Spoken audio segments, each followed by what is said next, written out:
Hello friends, स्वागत है आपके अपने YouTube channel Balveer GK and matrix में। क्रैक एग्जाम के द्वारा जो आज का जो टेस्ट हुआ है उसके महत्वपूर्ण रीजनिंग और मैथमेटिक्स का सॉल्यूशन देखिए।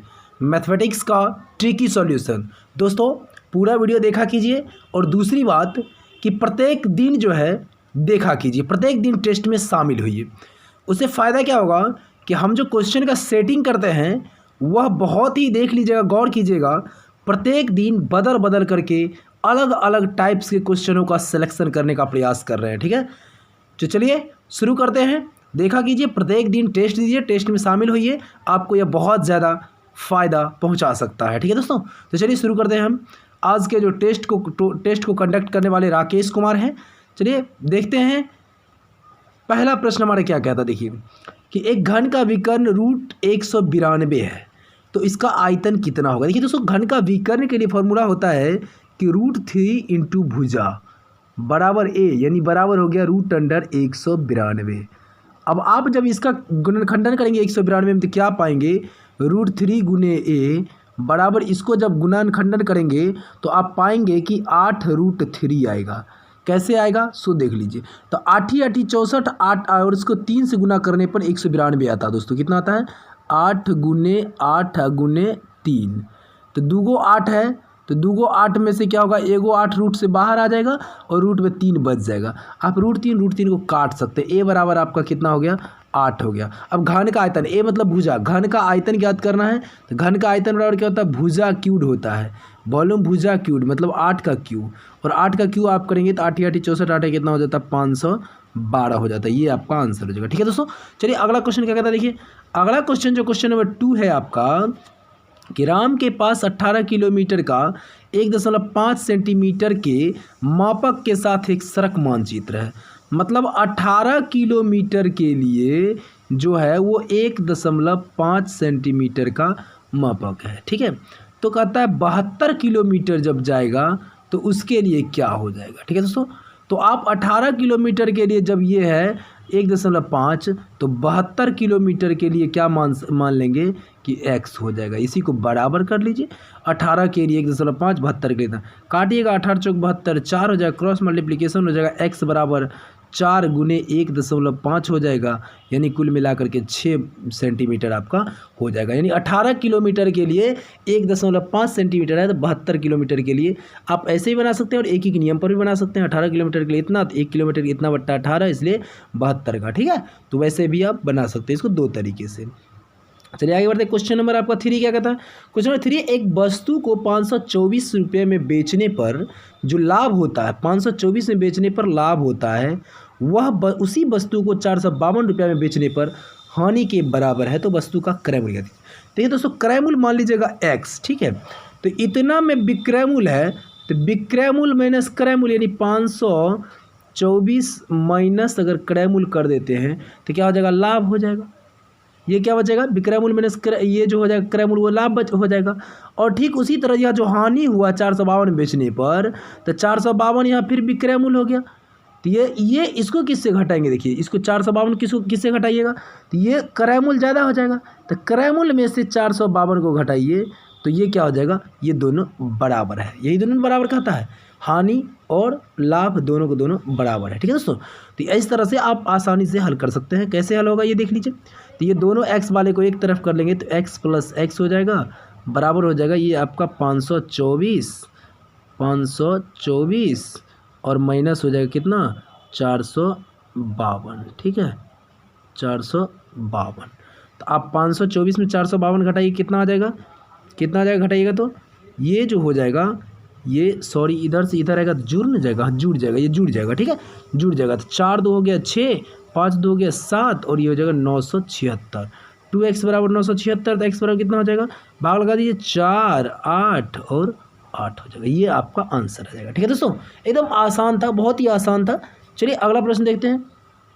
क्वेश्चन नंबर 4 क्या कहता है कि एक त्रिभुज का एक कोण अन्य दो समान कोण के योग के आधे के बराबर है। अब मान लीजिए कोई त्रिभुज है, इसका 2 कोण, ये भी x अगर है ये भी x हो जाएगा। ठीक है, 2 कोण बराबर है और ये दोनों का योग का आधा जो है वह ये है। तो दोनों का योग कीजिए तो x प्लस x और इसका जब आधा कीजिएगा, ये देखिए है लिखा हुआ, दो समान कोणों के योग के आधे के बराबर है एक कोण, ये वाला, ठीक है। तो ये कोण बराबर, दोनों को जोड़ दीजिए तो क्या हो जाएगा, ये हो जाएगा 2x/2, फिर 2 से 2 कट गया तो क्या बचेगा, xn हो गया। तो तीनों कोण तो बराबर दिख रहा है, जब तीनों कोण बराबर दिखेगा तो आप समबाहु त्रिभुज ले लेंगे। ऐसे भी बना सकते हैं, और भी कुछ मान करके आप ऐसे सीधा समझ लीजिए, दो कोण बराबर है मान लीजिए, तो 60 120 हो गया, और उसका आधा फिर हो जाएगा 60, तो तीनों तो बराबर ही हो जाएगा ना। कुछ भी लीजिएगा तो उस तरह से ही आएगा, जब तीनों कोणों के 180 पर बैठना चाहिए, लेकिन ठीक है। तो जब तीनों कोण बराबर हो जाएगा, इसको हम समबाहु त्रिभुज कहेंगे। क्या कहेंगे, समबाहु त्रिभुज। अगला क्वेश्चन क्या कहते हैं, क्वेश्चन नंबर जो आपका है क्वेश्चन नंबर 5, इसमें देखिए 6250 रुपये पर 8% की वार्षिक दर से 2 वर्ष का चक्रवृद्धि ब्याज और साधारण ब्याज का अंतर कितना होगा। देखिए चक्रवृद्धि ब्याज और साधारण ब्याज का अंतर के लिए फॉर्मूला होता है, अंतर कितना होगा ये ज्ञात करना, ठीक है। तो अंतर बराबर फॉर्मूला होता है, अंतर जब ज्ञात करना हो तो आपको CI माइनस SI यानी ज्ञात करना हो, तब मूलधन P गुने मूलधन गुने दर, दर 2 बार ले लीजिए, 2 वर्षों का है इसलिए 2 बार ले लीजिए, और बट्टा जो हो जाएगा वो हो जाएगा 100 गुने 100, ठीक है। ये आपका हो जाएगा, ठीक है। क्या हो जाएगा याद करिएगा, आसान है एकदम। अंतर ज्ञात करना हो तो मूलधन गुने दर बटा 100 गुने 100, और इसी जगह पर कभी कभी मूलधन ज्ञात करने के लिए दे देता है, तो यही भाग वाला आपका चला जाएगा गुना में, तो ये जो 100 है गुने 100 है, ये आप उठा के ले आएंगे यहाँ, तो अंतर गुने 100 गुने 100, अब बट्टा में ये दर गुने दर कहाँ चला जाएगा, बट्टा में चला जाएगा। बस यही फार्मूला होता है। आप एक ही फार्मूला को याद रखेंगे तो उससे आप दोनों को आसानी से बना सकते हैं। देखिए अब इसको काट लीजिए ना, 1 0 से 1 0 खत्म, 25 से काटिएगा 25, 25 से 625, और 25 से जब काटिएगा तो 25 चौके 1, ये हो जाएगा 100। फिर इसको काट लीजिए, कटेगा 4 से, ये 4 दूनी 8 2 हो गया, ये 2 से 2 5 6 10 5 हो गया, ये 5 से 5 6 25 हो गया, बच गया 5, यहाँ 8 बचा हुआ, 5 गुने 8 यानी 40 आपका आंसर हो जाएगा। कितना अंतर हो जाएगा, 40 रुपये का अंतर हो जाएगा। आगे बढ़ते अगला क्वेश्चन क्या कहता है, देखिए क्वेश्चन नंबर 6 क्या कहता है कि 3 संख्याएं 1/2, 2/3 और 3/4 के अनुपात है। यानी पहला जो है वो 1/2 है, तो दूसरा जो है वो 2/3 है, तो तीसरा जो है वो 3/4 है। दोस्तों ये बट्टा वाला जो है ना, जब भी तो आप क्या कीजिए कि नीचे वाला का हर का एलसीएम ले लीजिए, 3 4 और 2 का एलसीएम लीजिएगा तो 12 आएगा। एलसीएम कितना आएगा, एलसीएम लघुत्तम लेना है तो वो 12 आएगा आपका। 12 से सम गुना कर दीजिए, देखिए इसमें भी 12 से गुना कर लीजिए, इसमें भी 12 से गुना कर दीजिए, और इसमें भी 12 से गुना कर दीजिए। ये आपका एक्चुअल रेशियो आ जाएगा। 12 से काटिएगा 2 6 12 तो ये 6 रेशियो आ जाएगा, ये काटिएगा 3 4 12 तो 4 दूनी 8, और इसका रेशियो आ जाएगा 4 3 12 3 3 9, ये हो गया। अब क्या करता है, देखिए ये आपका ये बट्टा से हट करके ये एक आपका नेचुरल नंबर की तरह आ गया। देखिए अब ये क्या करता है, देखिए यदि सबसे बड़ी संख्या और सबसे छोटी संख्या का अंतर 36 हो, तो बड़ा इसमें तो 9 है और छोटा क्या है 6 है, तो इसका अंतर 36 है। तो 9 और 6 का जो अंतर है वो कितना है, 3 यूनिट्स के बराबर है। कितना, 3 यूनिट बराबर, मान लीजिए 3 यूनिट बराबर कितना हो गया 36, तो 1 यूनिट बराबर कितना हो जाएगा, 1 यूनिट बराबर हो जाएगा 12 या 36। 1 यूनिट अगर आपका 12 है तो यह रेशियो है 6 8 और 9 का। छोटी संख्या क्या करना, छोटी संख्या का है कितना 6 रेशियो है, सबसे छोटा तो 6 है, तो 6 को आप गुना कर लीजिएगा 12 से, तो 12 6 कितना हो जाएगा 72। यही आपका आंसर हो जाएगा। 1 यूनिट का वैल्यू 12 आया हुआ है, इसलिए 12 6 72, ये आपका आंसर हो जाएगा 72। ठीक है, बढ़ते हैं आगे। अगला क्वेश्चन नंबर 7 क्या कहता है, 94 को ऐसे 2 भागों में विभाजित करें कि पहले का 1/5। अब पहला है मान लीजिए ए है, तो ए का 1/5 मतलब a/5 हो गया। ठीक है, और दूसरे का 1/8, दूसरा मान लीजिए बी है, तो बी का 1/5 मतलब b/5, और इसका अनुपात 3:4 है, तो इसके बराबर में आप लिख सकते हैं 3/4। ठीक है, तो पहला भाग क्या होगा, यानी ए ज्ञात करना है आपको। आप आसानी से ज्ञात कर पाएंगे, देखिए कैसे, तो आप लिख लीजिएगा a/5 गुने 5 बट्टे कितना, सॉरी ये 8 है, b/8 ना था, गुने 8 बट्टे कितना हो जाएगा, ये b बराबर हो जाएगा 3 बट्टे कितना, 3/4। अब आप क्या करेंगे, जब ए बट्टा बी होगा तो फिर ये उलट जाएगा। देखिए ये ए बट्टा बी बराबर ये 8/5 ही बच रहा नहीं था, 8/5 ही उधर जाएगा बराबर उधर जाएगा तो उलट जाएगा। 3/4 है तो गुने हो जाएगा ये 5/8। इसको हल कीजिएगा 15/32 हो जाएगा। तो ए कितना हो जाएगा 15 हो जाएगा, यानी ये हो जाएगा 15/32। ए बट्टा बी बराबर 15/32। अब यानी क्या मतलब हो गया, एक ए बराबर 15, ए जो होगा वो 15 के गुणज में होगा और बी जो होगा वो 32 के गुणज में आएगा। पहला भाग का था तो पहला हमारा ए है तो 15 गुणज में यही आंसर है 30, यही हो जाएगा। और दूसरा ऐसे भी आप जोड़ सकते हैं, 15 और 32 का जो जोड़ होगा कितना होगा 47 हो जाएगा। टोटल 94 को आप 47 से भाग दीजिएगा तो 2 आएगा, यानी आपका 1 यूनिट बराबर 2 हो गया। तो 15 दिया तो 15 दूनी 30 हो जाएगा। आप ऐसे भी निकाल सकते हैं, ठीक है। चलिए आगे बढ़ते हैं। अगले क्वेश्चन नंबर 8 क्या कहता है, देखिए क्वेश्चन नंबर 8 है पी की क्षमता क्यू की 3 गुनी है। देखिए पी की जो क्षमता है और क्यू की जो क्षमता है, पी की क्षमता जो है वह क्यू की 3 गुनी है। यानी अगर क्यू का 1 है तो पी का कितना है 3 गुनी है। पी की क्षमता क्यू से 3 गुनी है। तो देखिए जो क्षमता होता है, आपको हमने टाइम एंड वर्क वाला हमारे प्ले लिस्ट में जाकर के वीडियो देखिएगा, एकदम समझ में आ जाएगा टाइम एंड वर्क का, ठीक है। यही है, देखिए जब क्षमता होता है, जब इफिशियंसी 3:1 का रेशियो है तो इसका जो टाइम लगेगा, टाइमिंग का जो होता है ये उल्टा हो जाता है। समय इसका क्या होता है, टाइम इसका उल्टा हो जाता है, यानी इसका जो टाइमिंग हो जाएगा वो 1 और 3 के रेशियो में हो जाएगा। यानी पी को अगर 3 कुर्सी बनाने में 1 दिन लगता है तो क्यू को जो 3 कुर्सी बनाने में 3 दिन लग जाएगा, ठीक है। इस तरह से ये हो जाता है, 1 और 3 का रेशियो हो जाता है। अब आप क्या यहाँ देख रहे हैं कि पी और क्यू की तुलना में 48 दिन में समाप्त करता है। पी किसी काम को क्यू की तुलना में 48 दिन में समाप्त करता है। अब पी जो है देख लीजिए 48 दिन पहले समाप्त करता है, इस बात को देखिए। यानी इसका जो अंतर हो जाएगा, मतलब इसके तुलना में ये 48 दिन पहले काम ख़त्म कर लेता है। यानी क्या हो गया, इस दोनों का अंतर जो हो जाएगा वह कितना हो जाएगा, ये इसका जब अंतर निकालेंगे तो 2 का रेशियो हो जाएगा। तो 2 का रेशियो बराबर हो जाएगा 48 दिन। कितना हो जाएगा 48 दिन। क्यों 48 दिन, क्योंकि यहाँ देख लीजिए पी किसी काम को क्यू की तुलना में 48 दिन पहले समाप्त करता है। मतलब क्यू से 48 दिन पहले, यानी घटा देंगे तो 48, तो 1 का रेशियो जो हो जाएगा वह 24 हो जाएगा। 1 का रेशियो जब 24 होगा तो पी का जो हो जाएगा यह 24 से कम 24 और क्यू का जो हो जाएगा 24 दिए 72। कितना हो जाएगा 72। अब दोनों मिल करके अगर कार्य को करेगा तो कितने दिन में, तो आप एलसीएम ले लेंगे तो 72 आ जाएगा। ऐसे बहुत सारे प्रश्न हमने बताए हैं आपको। तो 24 दिए 72 3 और 72 एकम 72 तो 1 हो जाएगा।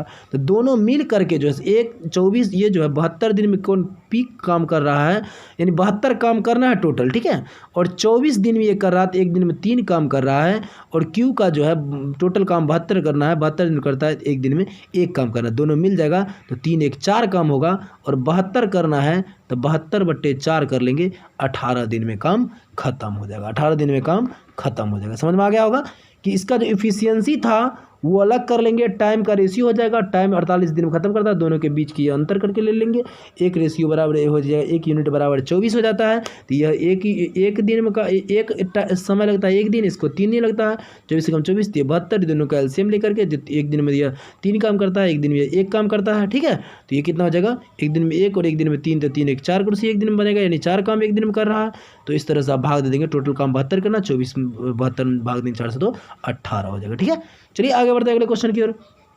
क्वेश्चन नंबर 9 क्या कहता है, कौन सी धनराशि साधारण ब्याज की दर से 5 वर्ष में 520 और 7 वर्ष में 568 हो जाता है। अब यहीं देखिए 5 वर्ष 7 वर्ष के अंतर में 2 वर्ष का, और 2 वर्ष में पैसा कितना बढ़ता है, 520 से 568 मात्र 40 और 8 48 बढ़ता है। तो फिर वही बात है, 2 वर्ष में 48 से 1 वर्ष में 24 बढ़ा होगा, नहीं 1 वर्ष में 24 बढ़ा होगा। अब यहाँ देखिए 5 वर्ष में 520 होता है, तो 5 वर्ष में इसमें कितना हो जाएगा, इसका जो ब्याज बढ़ेगा तो 24 गुने 5 यानी हो जाएगा 120। 120 हो गया।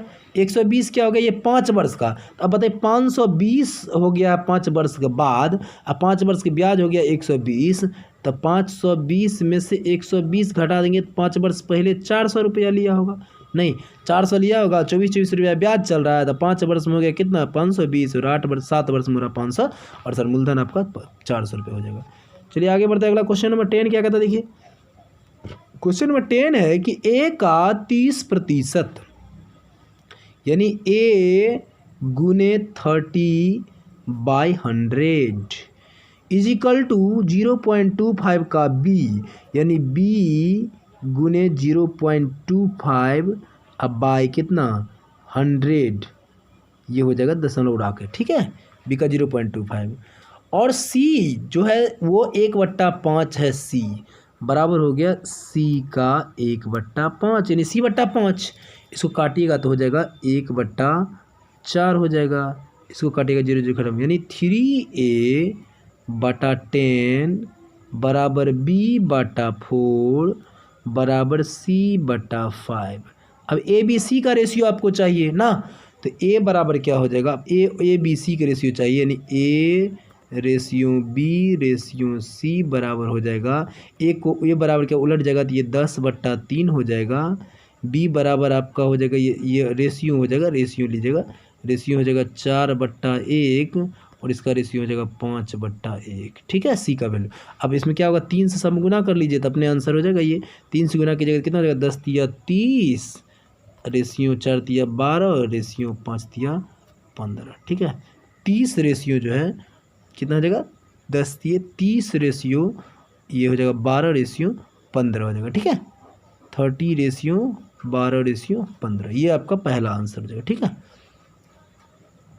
ये तो कट रहा है शायद 3 10 ये 30 3 से कट रहा है, 3 6 12 3 5 15 3 से कट रहा है, ओ सॉरी ये 10 ही नहीं रहेगा, 3 से गुना होगा ये 10 हो जाएगा, हाँ ये तो 10 ही 3 से गुना होगा जब इसमें 3 से गुना होगा 3 3 कट जाएगा 10 रेशियो 4 तिया 12 रेशियो 15 ये आपका सही आंसर है, 10 रेशियो 12 रेशियो 15 हो जाएगा, ठीक है। चलिए अगले बढ़ते हैं, अगले क्वेश्चन की ओर बढ़ते हैं। क्वेश्चन नंबर 11 क्या कहता है, क्वेश्चन नंबर 11 जो आपका कहता है देखिए मस्त क्वेश्चन है, एकदम ज़बरदस्त क्वेश्चन है। एक व्यक्ति 18 किलोमीटर प्रति घंटे की दर से घुड़सवारी करता है लेकिन प्रत्येक 7 किमी पूरा करने पर वह घोड़ा बदलने के लिए 6 मिनट रुकता है। अब दो बातें देखिए, 90 किलोमीटर दूरी तय करने में उसको कितना समय लगेगा, 18 किलोमीटर प्रति घंटा की चाल से चल रहा है और 90 किलोमीटर जाना है तो 90 यानी हो गया दूरी, अब बट्टे हो जाएगा चाल, कुल मिलाकर के 5 घंटा तो इसको ये लग जाएगा, ठीक है, 18 किलोमीटर। अब प्रत्येक देखिए 7 किलोमीटर पर 90 किलोमीटर जाना है, 7 से भाग दे दीजिए तो 12 7 84 तो 12 बार तो रुकना तय हो गया, तो 12 बार रुकेगा यानी 12 गुने हो जाएगा 6 मिनट प्रत्येक बार रुकता है यानी 72 मिनट और लग जाएगा, तो 5 घंटे अब प्लस 72 मिनट में आ जाएगा 1 घंटा हो जाएगा तो 1 घंटा 60 मिनट आ जाएगा तो 1 घंटा और 12 मिनट और बच जाएगा यानी 6 घंटे 12 मिनट आपका आंसर हो जाएगा, 6 घंटे 12 मिनट, ठीक है। चलिए आगे बढ़ते हैं, अगला क्वेश्चन की ओर। अब हो गया मैथमेटिक्स खत्म है, रीजनिंग की ओर बढ़ते हैं। देखिए तो ये दोस्तों रीजनिंग का जो प्रश्न है बहुत ही अच्छा क्वेश्चन, छोटे छोटे क्वेश्चन का सिलेक्शन किया गया था। देखिए क्या कहता है कि ये जो है कहता है दिए गए विकल्प में कौन सा विकल्प निम्नलिखित का आंतरिक परत से प्रारंभ होते हुए, आंतरिक परत से प्रारंभ होना। देखिए सबसे पहले जो होता है ना ये स्थल मंडल होता है, याद रखिएगा हमेशा, स्थल मंडल पहले है, उसके बाद जो है वो जल मंडल है और जल मंडल के बाद आता है जीव मंडल और तब आता है अंतिम में वातावरण। क्या आता है, वातावरण, यानी आपका आंसर 4 1 3 2 सही है। आगे बढ़ते हैं, अगला क्वेश्चन है 13 नंबर। देखिए 0 है, 6 है, 24 है, 60 है और 210। देखिए 0 से 6 में कितना हो गया, 6 बढ़ा है, या 6 से 24 में 18 बढ़ गया है। अब यहाँ 24 से 60 में 36 बढ़ गया है। अब 60 से यहाँ बढ़ाना था, एक गैप है, फिर 210, ठीक है। आप क्या पाएंगे यहाँ देखिए 6 फिर यहाँ फिर 12 बढ़ रहा है और यहाँ पर फिर क्या हो रहा है 18 बढ़ रहा है। अब यहाँ 24 बढ़ा के देखिए, यानी 36 में 24 बढ़ाइएगा तो कितना हो जाएगा 60 हो जाएगा, 60 में 60 जोड़िएगा तो 120 हो जाएगा, ठीक है। ये 6 का रेशियो में बढ़ रहा है, ठीक है, इस तरह से यानी 120 हो जाएगा।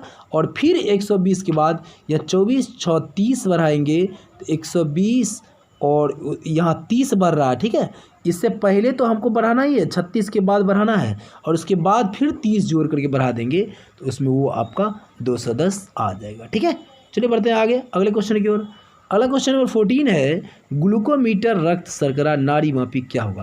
देखिए रक्त का शर्करा मापने के लिए ग्लूकोमीटर का प्रयोग किया जाता है, यह एक यंत्र है, ठीक है। उसी तरह नाड़ी मीटर का नाम सुने हुए स्फिग्नोमैनोमीटर जो होता है वो होता है जो बीपी जांचने के लिए होता है, रक्तचाप मापने के लिए होता है, ठीक है, रक्तचाप। आगे देखते क्वेश्चन नंबर 15 क्या कहता है, एक घड़ी 7:30 बजे दिखा रही है, यदि दिख रही है, ठीक है, यदि मिनट की सुई 7:30 कैसे बजेगा सो बताइए। या 12 होता है, या 6 होता है, इधर 3 होता है, इधर 9 होता है। तो 6 के बाद यहाँ 7 हुआ होगा, और यहाँ 30 का मतलब होता है कि ये इधर 8 रहा होगा, यहाँ 8, इसके बीच में भी काटा होगा घंटा वाला, और मिनट वाला जो होगा वो इसके सामने होगा, ठीक है, तब 7:30 बजा होगा। अच्छा अब क्या कहता देखिए, तो अगर कहता मिनट की सुई पश्चिम की दिशा में, अब ये मिनट की सुई ये है हमारा 30 वाला, ये पश्चिम की ओर दिखा रहा है, ये तो दिख ही रहा है, ठीक है, ऐसे बनता है, ऐसे उत्तर पूरा पश्चिम, ये पूरब हो जाता है, ऊपर उत्तर हो जाता है, ये दक्षिण हो गया, ये पश्चिम की ओर है दिशा में है। तो घंटे की सुई किस दिशा में, घंटे की सुई अब बताइए किस दिशा में होगा। तो ये हो गया इधर आपका दक्षिण, ये हो गया पश्चिम, दक्षिण पश्चिम होगा, क्या हो जाएगा, ये आपका हो जाएगा दक्षिण, और ये हो गया पश्चिम। तो 7:30 बजे दिखा रही है, यदि मिनट की सुई पश्चिम दिशा में हो, ओ सॉरी पश्चिम नहीं, ये दक्षिण, ये पश्चिम में है, ठीक है, पश्चिम ये हो गया आपका, कहता है पश्चिम में मिनट की सुई हो, ठीक है, ये पश्चिम हो गया। तो ये जब पश्चिम होगा तो ये पूरब होगा, और ये पूरब होगा तो ये उत्तर हो जाएगा दोस्तों, ये उत्तर हो जाएगा। तो उत्तर और क्या हो जाएगा, ये पश्चिम के बीच होगा, ये उत्तर होगा, ठीक है, उत्तर पश्चिम के बीच होगा, एकदम समझ लीजिए ठीक से। यहाँ पर थोड़ा सा समझ में ये हो गया था, ये सुई का था पश्चिम की ओर है, और पश्चिम यहाँ का मतलब पूरब यहाँ होगा, ठीक है, हमने ये ऐसे बना दिया था उत्तर पूरब, इसलिए। चलिए आगे बढ़ते हैं, लास्ट क्वेश्चन सॉरी लास्ट नहीं और भी है, कहता निम्नलिखित में से विषम को चुनना है, विषम। अब 46 और 10 में देखिए भागों तो लगेगा नहीं, अंतर निकाल के देखते 36 हो जाएगा, यहाँ अंतर निकालेंगे तो 9 होगा, यहाँ अंतर निकालेंगे कितना हो जाएगा, ये 20 और 38 में 18 हो जाएगा। या कहीं ना कहीं दिख रहा कि ये सब जो है 3 का गुणज है, 3 का कहीं ना कहीं गुणज है, और 91 और 12 में आप अंतर निकालिएगा तो 79 हो जाएगा। ये देखिए गुणज 3 का नहीं है, इसीलिए ये आंसर हो जाएगा। आगे देखते क्वेश्चन नंबर 17 क्या कहता है, देखिए 17 एक्स वाई के पूर्व में है। अब देखिए एक्स जो है यह वाई के पूर्व में है, वाई यहाँ होगा तो वाई के पूर्व में एक्स हो गया, ठीक है, इधर पूर्व होता है। कहता जेड और जेड के उत्तर में है, एक्स वाई के पूर्व में है, लेकिन यह किसके उत्तर में है, तो जेड के उत्तर में है, जेड के उत्तर में है। पी जेड के दक्षिण में है, तो जेड के दक्षिण में है, दक्षिण किधर हो गया, इसका दक्षिण किधर हो गया, उत्तर ऊपर दक्षिण नीचे होता है, तो जेड के नीचे पी है। तो क्या कहता है कि यह जो है वाई के किस दिशा में पी है, वाई के किस दिशा में पी है, ये ज्ञात करना। कहता है एक्स वाई के पूर्व में है, वाई के पूर्व में एक्स। अब यहाँ देख लीजिए, ऐसे आप बनाते हैं डायग्राम, ऐसे डायग्राम बनाते हैं, यह अगर पूरब है तो यह क्या है, दक्षिण होता है, यह उत्तर होता है, यानी आपका जो आंसर हो जाएगा वो क्या हो जाएगा, एक्स वाई के पूर्व में है, वाई के पूर्व में एक्स है, एक्स वाई के पूर्व में है, यानी आपका उत्तर हो जाएगा दक्षिण पूर्व, ठीक है, दक्षिण और पूर्व आंसर आपका आ जाएगा, ठीक है दोस्तों। चलिए दक्षिण पूर्व हो जाएगा, दक्षिण पूर्व इसका आंसर लगा होगा आप में। चलिए आपने वीडियो देखने के बहुत बहुत धन्यवाद दोस्तों। चलिए दोस्तों के साथ शेयर किया कीजिए, आगे भी आपको इस तरह का बेहतरीन वीडियो मिलता रहेगा। चलिए वीडियो देखने के बहुत बहुत धन्यवाद। जय हिंद दोस्तों।